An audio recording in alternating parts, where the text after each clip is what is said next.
Assalamualaikum warahmatullahi wabarakatuh, anak-anakku sekalian. Kita bertemu kembali pada pembelajaran yang kedua materi seni lukis. Semoga kita semua selalu dalam lindungan Allah SWT sehingga dapat mengikuti kegiatan pembelajaran online dengan sehat walafiat. Baik, untuk materinya kita masuk KD 4.1, yaitu membuat karya seni lukis dengan berbagai bahan dan teknik. Jadi anak-anak, kalau pembelajaran pertama kalian berkaitan dengan konsepnya, apa itu seni lukis, pengetahuannya bagaimana, maka untuk materi pembelajaran kedua ini berkaitan dengan keterampilan. Bagaimana kalian bisa membuat karya seni lukis dengan menggunakan berbagai bahan dan teknik.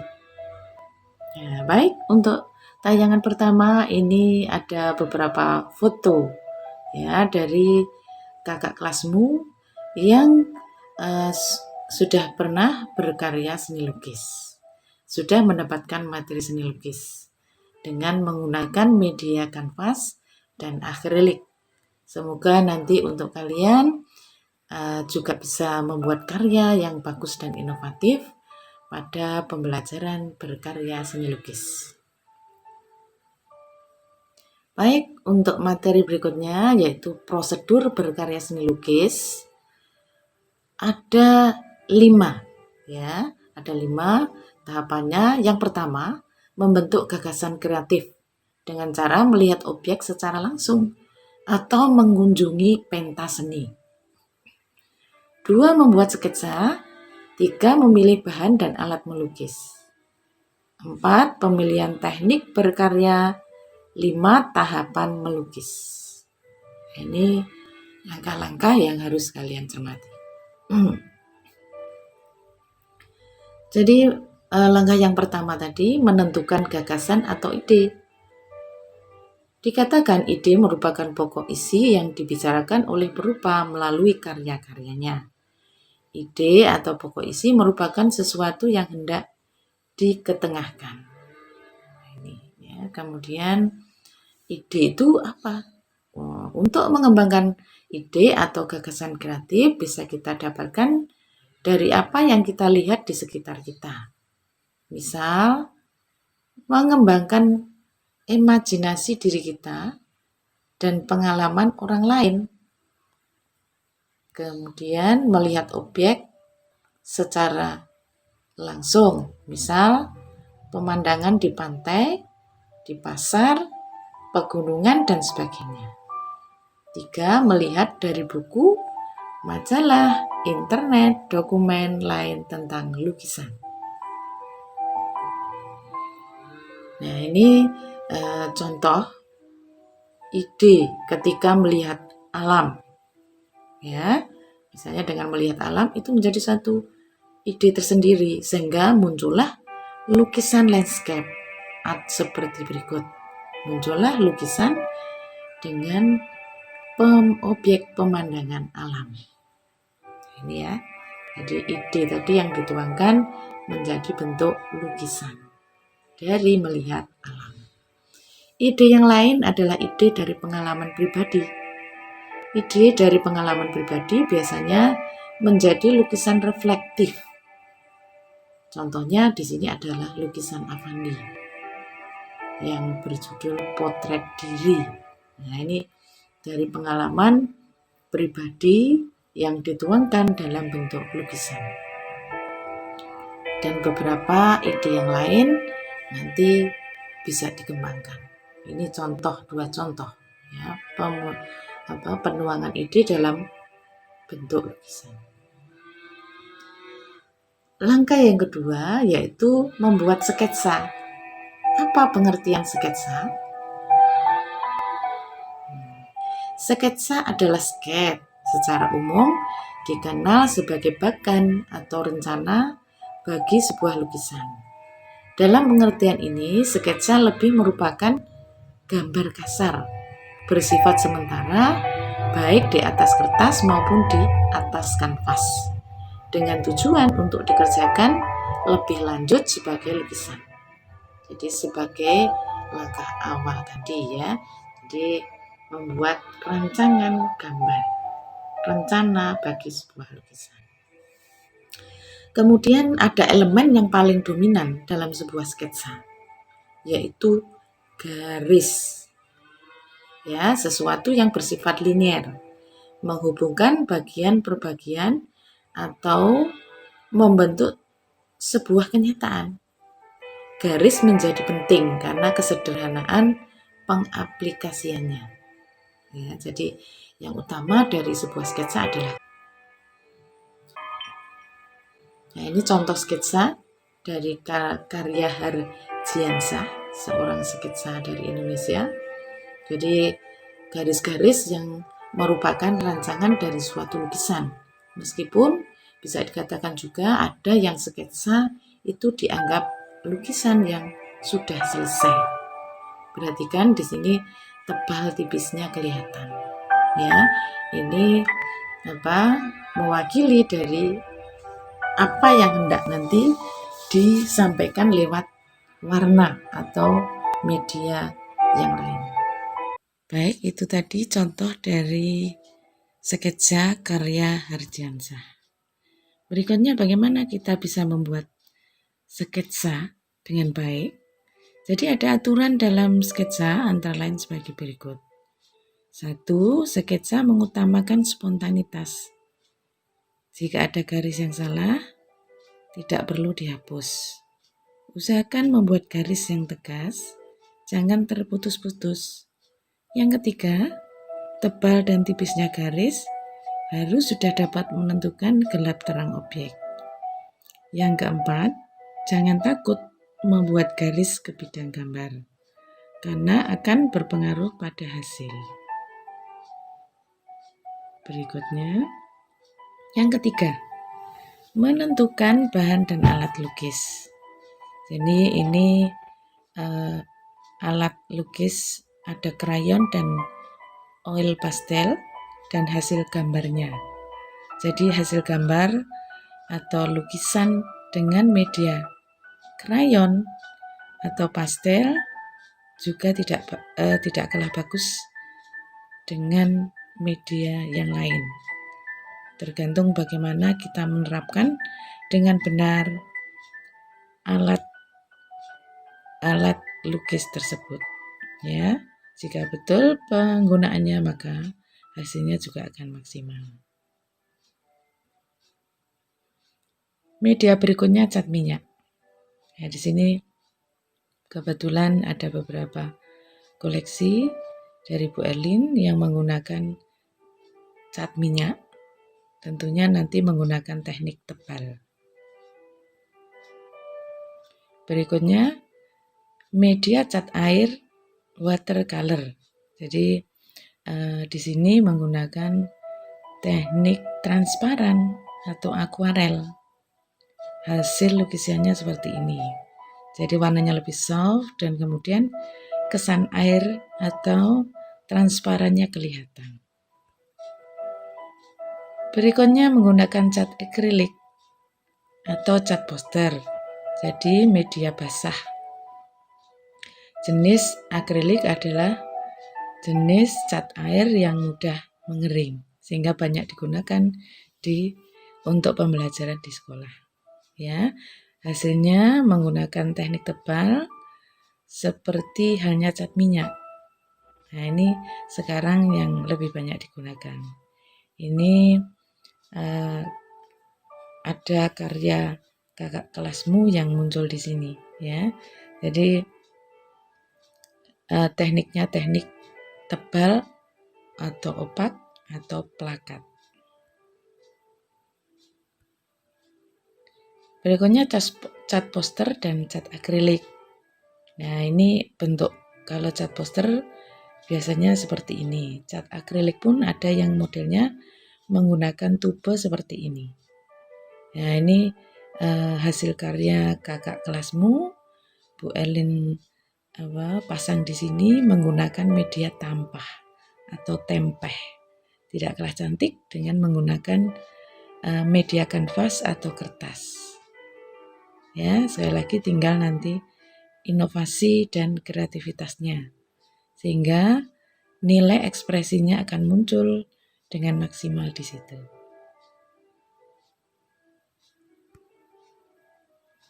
Yang keempat, pemilihan teknik berkarya.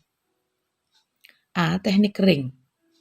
Teknik kering melukis dengan bahan dasar kertas, karton, kanvas dengan menggunakan pewarna pastel, pensil, arang, kunte, dusel dengan gulungan kertas sehingga halus tidak tampak goresannya. Nah, ini yang teknik kering dengan media pastel dan krayon. Nah, ini juga kakak kelasmu yang dulu sudah pernah mengerjakan karya lukis dengan media pastel atau krayon. Ya, tidak kalah bagus dengan media yang lain.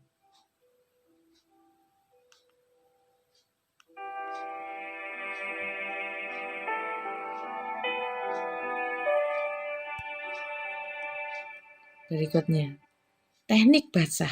B. Teknik basah atau akuarel. Teknik basah melukis memakai pengencer air cukup banyak sehingga disebut akuarel. Hasil pewarnaannya tipis, transparan. Media antara lain watercolor, tinta, pensil warna akuarel. Nah, ini hasilnya ya, seperti ini.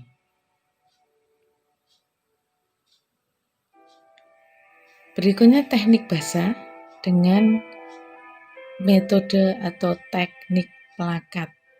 Teknik plakat atau poster melukis dengan cat plakat atau poster opak bersifat menutup atau tebal.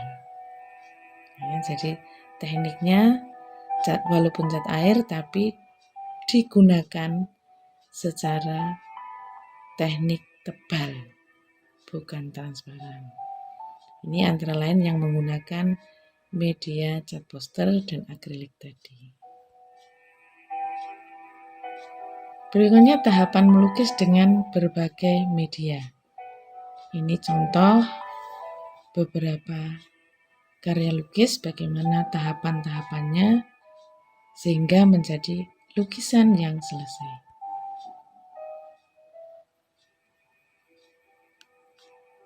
Nah, ini ya, dari awal membuat sketsa, kemudian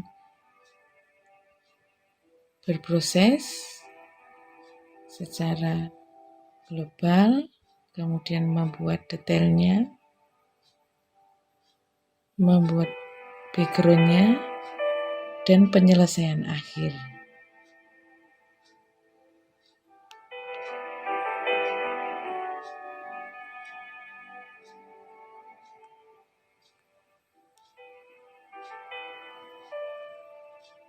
Ini juga demikian.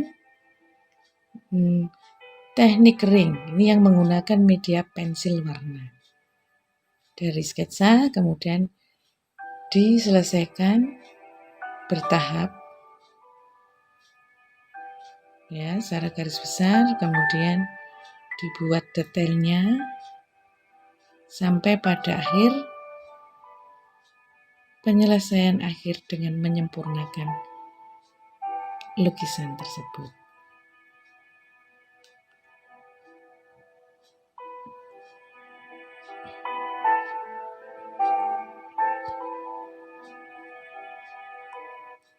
Ini melukis media akrilik, teknik plakat. Ini yang menggunakan akrilik.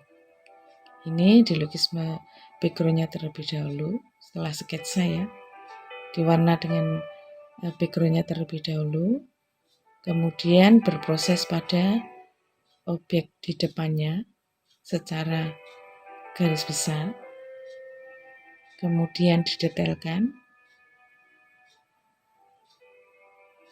membentuk bayangan dan mendetailkan bagian-bagian sampai pada finishing. Nah, hasilnya seperti ini.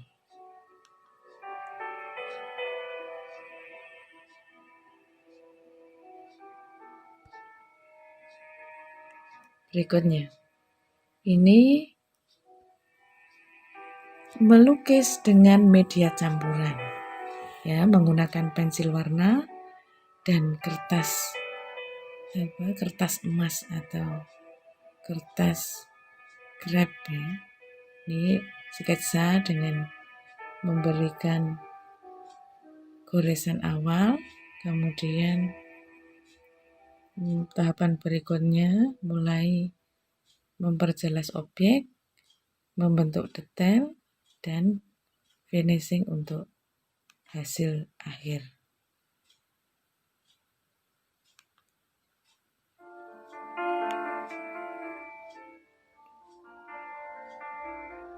Berikutnya akan Bu Elin tampilkan album dari karya kakak kelas kalian. Karya lukis dengan berbagai media dan teknik. Silahkan kalian lihat. Jadi semoga ini menjadi menjadi pendorong kalian untuk berinovasi dan berkreasi dengan berbagai bahan dan teknik yang ada di sekitar kalian. Membuat karya lukis dengan berbagai media dan teknik. Ini adalah karya kakak kelas kalian. Nah, ini yang pertama media kanvas dan akrilik. Ya, ini kakak kelas kalian yang barusan lulus kemarin. Kemudian yang bawah media kertas dan pastel. Ya, menggunakan kertas A3 dan krayon. Nah, ini melukis.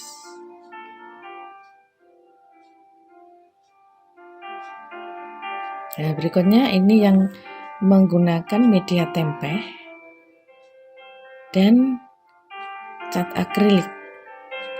Jadi tekniknya teknik plakat.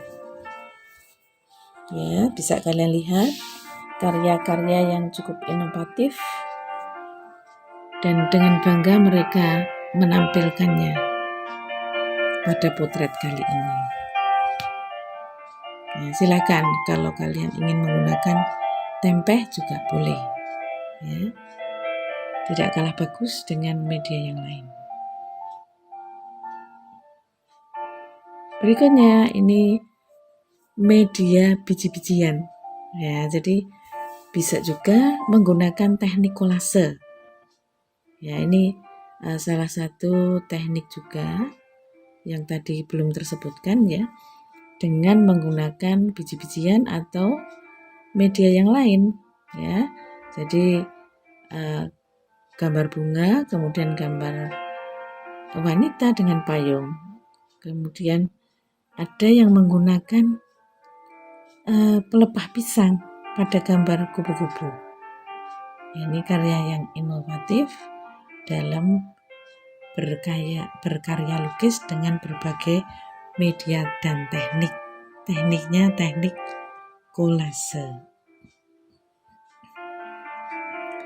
Berikutnya juga ada media yang berbeda. Ini pernah dikerjakan oleh kakak kelas kalian, yaitu media telenan dan akrilik. Nah, ini medianya cukup mudah didapatkan, cukup familiar bagi setiap keluarga, dan kemudian juga untuk memajangnya lebih mudah. Boleh menjadi satu pilihan, ya. Tidak kalah bagus dengan media yang lain. Ya, untuk catnya menggunakan cat akrilik. Berikutnya yang bawah adalah media kertas. Media kertas dan akrilik. Jadi kalau tadi kanvas dengan akrilik, kalau ini kertas dengan akrilik. Ya, ini juga karya yang inovatif kakak kelas kalian. Demikian anak-anak untuk materi pertemuan kali ini. Semoga apa yang Bu Elin sampaikan bisa kalian pahami dengan baik, sehingga tahapan-tahapan dalam melukis dapat kalian lalui dan bisa menghasilkan karya yang maksimal, yang bagus. Semoga nanti untuk karyanya dapat menjadi satu karya yang menarik, mendapatkan ilmu dan menghasilkan karya. Baik, semoga kalian semakin bersemangat untuk menyelesaikan karya-karyanya. Kita bertemu kembali pada pembelajaran berikutnya. Assalamualaikum warahmatullahi wabarakatuh.